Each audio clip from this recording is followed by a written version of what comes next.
Salut, c'est Valar. Aujourd'hui, je vous présente un petit top de ce qu'il ne faut pas rater dans la région de Bergen en Norvège. J'en reviens à peine et c'était incroyable. Mais on a logé du côté d'Askøy, qui est une île à une vingtaine de minutes de la ville et qui est vraiment formidable. Et puis c'est une île qui est quand même assez grande. On a fait plusieurs fois le tour et honnêtement, vous avez plein de nature, vous avez un peu de forêt, des personnes qui font du bushcraft. Je sais pas si vous connaissez, c'est le fait d'établir des campements avec ce qu'on a sur place et tout. Et j'ai vu pas mal de traces, de ça en fait tout au long du séjour. Sachez que dans ce top, je vais pas vous présenter la ville de Bergen, qui est la deuxième ville du pays, parce que en soi, c'est une superbe ville. J'ai pris des tas de photos, mais c'est vrai que j'ai pas voulu faire de vidéos. Il y a déjà pas mal de vidéos qui en parlent. Non, moi j'ai voulu me concentrer sur tout ce qu'il y a à faire autour. Fløyen est la plus visitée des 7 montagnes qui entourent Bergen. Il y a un funiculaire qui transporte les passagers au pied de la montagne jusqu'au sommet en 8 minutes. Le sommet de Fløyen se situe à environ 400 mètres au-dessus du niveau de la mer, utilisé par les touristes et les habitants de Bergen tout au long de l'année. Quand vous arrivez en haut, il y a vraiment une vue à couper le souffle, des sentiers à travers les bois, et il y a même des chèvres. Pour ceux qui demandent, la température est compris entre 13 le matin et ça pouvait aller jusqu'à 22 la journée en plein mois d'août. Donc voilà, c'est bien, il faisait frais, il a eu des journées où il faisait beau comme vous pouvez le voir là.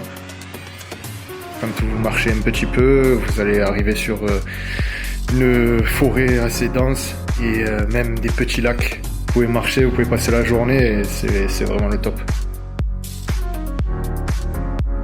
Qui dit Norvège dit bien évidemment belle forêt. En fait, comme vous pouvez le voir, ce qui est frappant, c'est qu'en fait, il y a de l'eau partout. C'est sans arrêt ce mélange entre eau, rivière, lac, forêt, montagne. C'est vraiment, c'est pas réducteur de dire ça. C'est la Norvège. C'est comme ça. C'est la nature de la Norvège.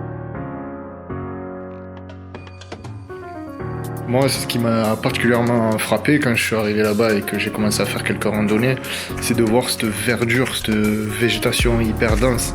En fait, le sol est entièrement recouvert de mousse, une mousse vraiment épaisse. Ça donne cette atmosphère particulière. N'hésitez pas à commenter dans l'espace dédié.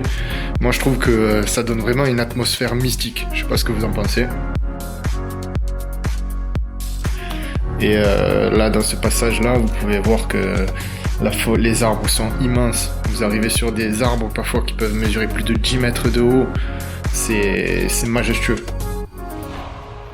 Et des randos comme ça, il y en a partout. En fait, vous roulez en voiture quelques minutes, puis d'un coup, vous pouvez vous arrêter et tomber sur un spot comme ça pour vous balader entre les arbres, vous poser au bord d'un lac et lire ou faire ce que vous voulez. En fait, c'est trop bien.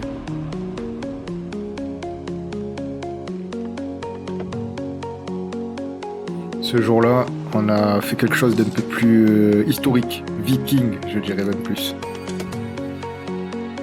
Je vous présente la Stavkirke de Fantoft. C'est en fait une église viking entièrement construite en bois. D'ailleurs, pour traduction française, église en bois debout. Pour la petite histoire, cette église fut construite en 1150. Malheureusement, elle a subi en 1992 un incendie. Bon, l'église a été entièrement rénovée et vous pouvez admirer, ça donne ce rendu d'époque qui est vraiment particulièrement fantastique. Franchement, il y avait une ambiance folle qui se dégageait de ce lieu. Et vous voyez des petits passages étroits, un peu dans le noir, etc. Si ça vous intéresse, n'hésitez surtout pas à aller voir les photos que j'ai prises sur mes réseaux. Et aujourd'hui, on prend le bateau. Je parlais des forêts en Norvège, mais forcément, la région de Bergen est une région vraiment riche en fjords.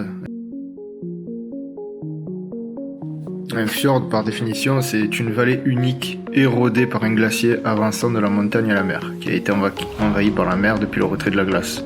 L'aspect typique d'un fjord est celui d'un bras de mer étroit plus ou moins ramifié, aux côtés très escarpés, la bathymétrie élevée et qui s'avance dans les terres sur plusieurs kilomètres, parfois jusqu'à plusieurs dizaines de kilomètres.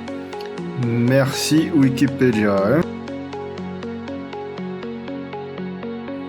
Et tout le long des côtes, on voyait des espèces de petites maisons comme ça posées calmement, des petits villages, certainement des villages de pêcheurs qui avaient l'air hyper calmes. Il n'y avait pas un bruit, il y avait quelques personnes de temps en temps qu'on voyait, mais vraiment, je pense que ça doit être des endroits super à visiter aussi en passant par les terres.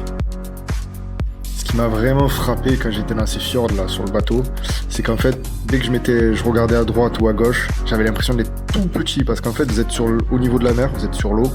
Quand vous levez la tête, vous avez l'impression que la montagne, elle s'arrête jamais, elle grimpe par-delà les nuages. C'est impressionnant cette sensation-là de se sentir tout petit.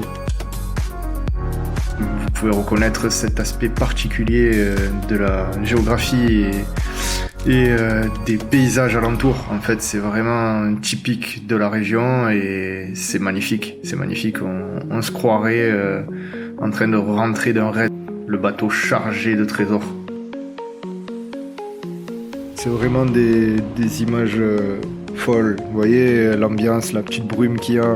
Je vous garantis qu'il faisait pas chaud du tout. Bon, surtout pas pour les mois d'août. Après, je suis pas frileux, mais franchement, il faisait pas chaud. Bien évidemment, quand vous êtes en mer, il fait toujours un peu plus frais. Mais là, il y avait cette espèce d'humidité ambiante. Il fallait bien se couvrir, croyez-moi.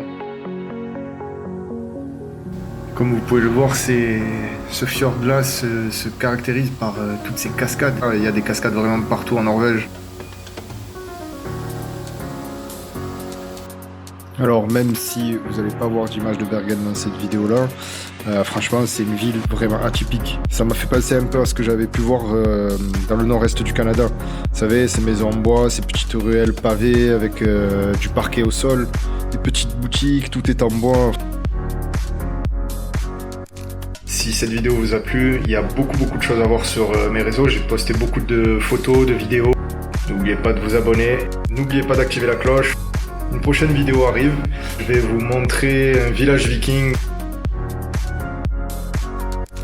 N'oubliez surtout pas de partager. Pour moi, c'est très important de voir que ce genre de vidéo vous plaît. Bon, ciao, à la prochaine.